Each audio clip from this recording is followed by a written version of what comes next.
Hey, what's up? Welcome back into Bird's Eye View. As we talked about earlier, assistant coach Jay Banfield is joining us in. And first off, thanks for the time. I appreciate it. Yeah, of course, my pleasure. It's going to be a fun day today, right? Oh, every day is fun on the Cape, that's for sure. You know that, right? Oh, I know that very well. We know yesterday was canceled, so it wasn't as fun as it should have been. But first off, you're, about a week and a half into your first season here on the Cape. How's it treating you? Everyone asks me how I'm doing. I say I'm living the dream every day.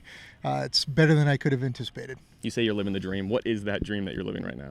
I think the Cape Cod League is the preeminent baseball league in the country, and for as long as I can remember, I want to be a part of it, and just really grateful for the opportunity to help out the Birds as any way I can this summer. What if there's one thing you can pinpoint in terms of helping out the Birds? What are you trying to do specifically this summer? I wake up every morning and think, how do I add value today? And that can be doing field prep as great as I can, purling up the dugouts.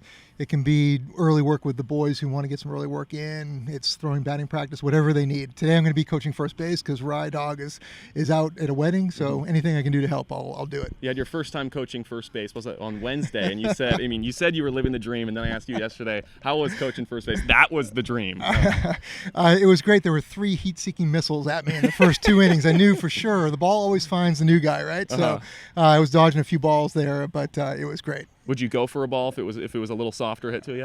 If it was a little softer hit, there was a couple of missiles that I ducked, and discretion's the better part of valor sometimes. We're radio today, so you wouldn't be able to see it if it happens. So you got to save it for a home game, right? There you go. Excellent. So I mentioned the one thing you're trying to bring to the team, but if there's one thing you're trying to teach the guys here, I know Kelly is so big on playing the game the right way and all that. Yeah. If there's a life lesson you'd like to let the guys know before the end of the summer, what would it be? Yeah, there are a lot of lessons I think about, and I think the way that Skip manages the team is great. Think about when you're going to do something, do it to the best of your ability. It drives me crazy when people go out there to do something, they don't give it their all. And, the only thing you can control in life is your effort. And, that's what these boys can do is they come out every day and think about how hard can they play and leave it out on the field. And it's a cliche on some levels, but it's, hard work matters.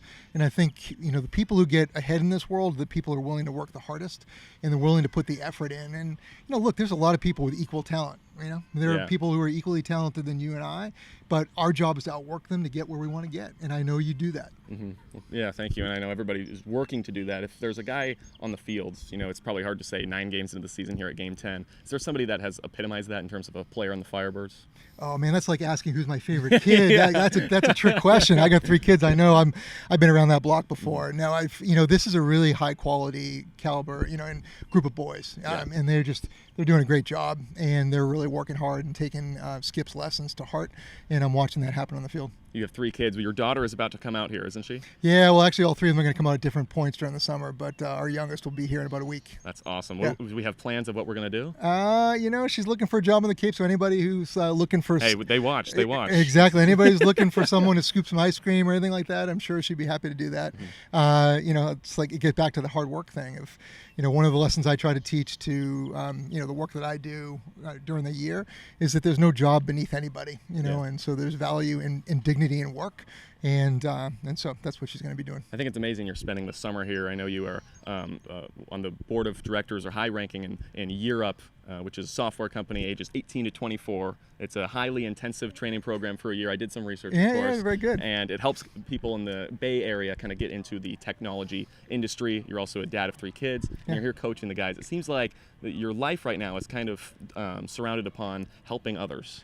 Well, I think being involved with other people, I think as human beings, we really enjoy community and helping each other. And so I think about the work that I get to do. I'm blessed to be able to do it. And we're now across the country in 18 different markets. We've put 25,000 young people into jobs at places like Google and Facebook and JP Morgan Chase and Kaiser Permanente.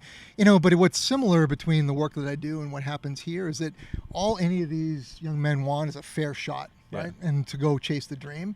And that's what the Cape represents for them, is a shot to prove themselves in front of the scouts. And I think about the work that we do at Year Up as we find really talented 18 to 24-year-olds who have a high school diploma, who have grit and determination and persistence, which we see in the ball field. And then they go earn careers. And so it's really nice to see the parallels between my work and here. And I'm really lucky to be able to take a sabbatical and spend it here on the Cape. 9 games in. I know the guys have already learned a lot from you, and we've got 43 minus 9, that's 34 more games. I think your math is better than I am. I don't know. I'm not sure. I wasn't a math major in college. 35 more games. I know they're going to learn a lot more from you, but what have you learned from them so far? Oh, I think the beauty of the game and in appreciating each day. I look in their eyes and I know how much this means to them to be here in the Cape, and it's a dream for all of them. And so, being able to look in their eyes, see what it means to them, and then really live day by day. And Skip was talking about this earlier today. It's just, tomorrow's not guaranteed. Like Right. we don't know what's going to happen tomorrow. So live today to the fullest. Appreciate what you have in front of you, and that's what I see in their eyes.